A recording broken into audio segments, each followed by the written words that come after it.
How do you think the younger folks need help in better understanding EQ? I give you that it's a foot in the door. And I will tell you that as a product of, a guy who worked his butt off in the 80s, I was never allowed to show EQ, right? I just had to show that I was the fastest, the toughest, and the number one performer and all that good stuff. And it wasn't until 2001 or two or four where I could be vulnerable and that attracted people. But we've had kids raised on, keeping their distance lately.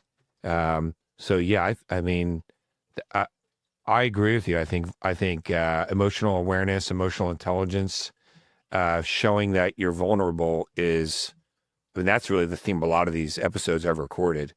I would say that's a common theme, that secret sauce. It almost feels like it's too good to be true, to be honest with you.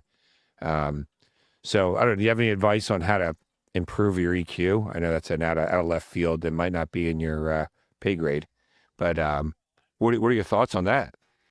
Yeah, I mean, well, the number one thing that jumped out when you were just talking about it, I mean, if most young people don't have high EQ right now because, everybody, my son's the same way. He's 12. He's on his phone all the time when I let him be on the phone or he's playing video games.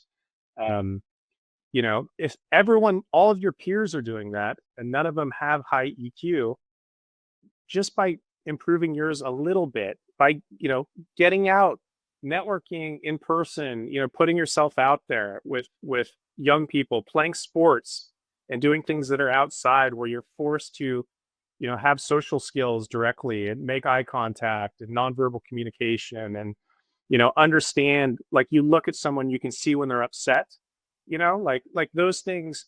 If most kids and people are doing that well right now, just doing it a little bit better, you'll stand out.